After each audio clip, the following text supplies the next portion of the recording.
Hey guys, ArchieLuxury on the Paul Pluta channel.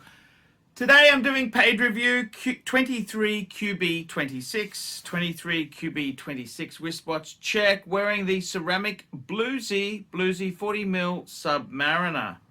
Now this is a paid review we're doing for Brian, and this review here, it's actually an interesting review. It's an interesting question he's throwing because it regards a dial on his Rolex Submariner. Let's read on. Hi Archie, long time fan. I have a mid-80s Rolex Sub and a 2018 Omega Speedmaster Man on the Moon manual wind, largely due to the advice on your videos. Attached is a pic of my two steel stunners.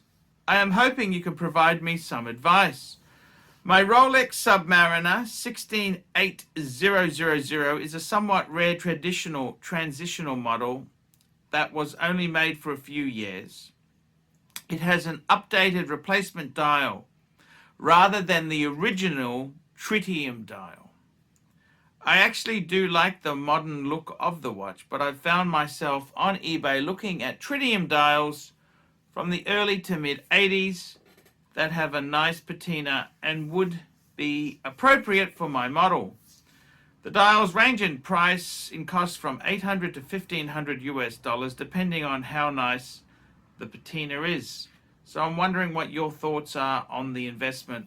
I would probably try to flip the existing dial that's in there to recover some of the costs as well. A little background: my first Rolex was an Explorer 2 16570 Polar that I bought for $4,000 after watching one of your vids in 2015.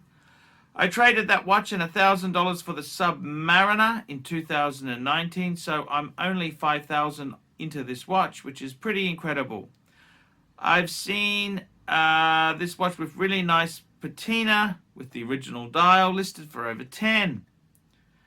All that said, I'm looking forward to hearing your opinion, and he sent me a PayPal.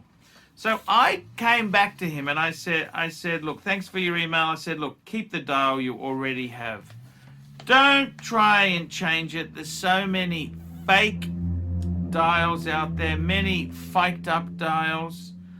I said, look, stay with what you have.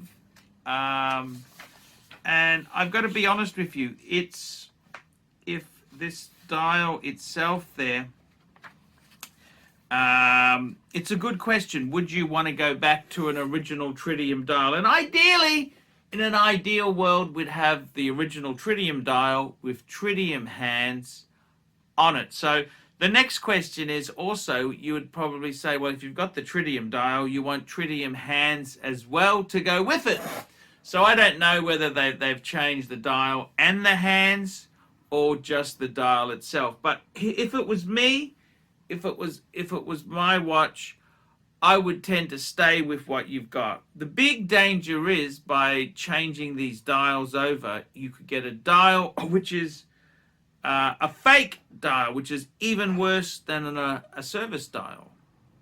And believe you me, there's all sorts of, when dials are going for this much money, there's all sorts of incentive to do that sort of stuff. So if it was me, I would keep what you've got. It tells the story. If the dial was changed, it's quite common. Many of these dials were changed, and there's a number of reasons they did that. They got them serviced, and in the service, the loom wasn't great. There's a number of reasons why dials were changed, but I would tend to say myself, keep what you've got. I wouldn't be looking for a vintage thing on Fleabay. That's honestly my opinion. And it is a tricky thing. I mean, if the problem is these variables are very hard to get. Does it really matter? I don't think it's terrible. It's not terminal. It's quite legitimate that the dial has been replaced. It's not going to kill it. Obviously, there is a premium if it does have the original dial. And then the problem is, you know,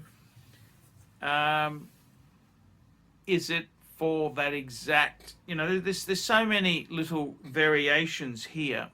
And I'd keep what you got. Keep what you got.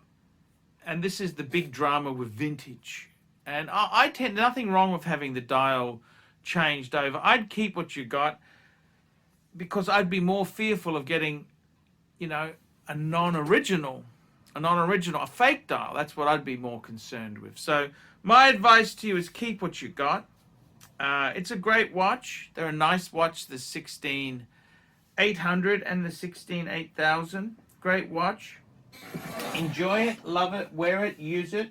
That's the best advice I can give you. So yes, definitely love the watch. Keep enjoying it. And thank you so much for getting a paid review.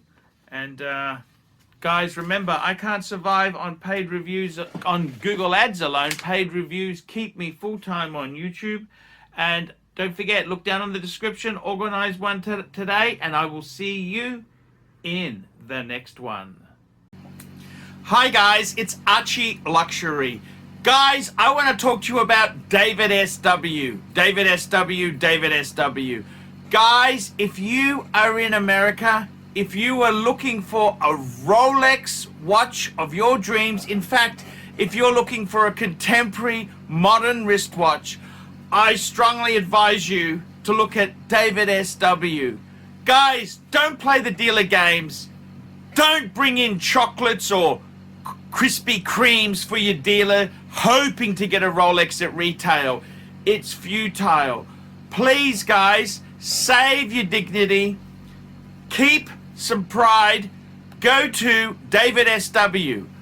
I would highly recommend David SW, David SW. If you're in America and you're looking for a watch, go to David SW, David SW, David SW.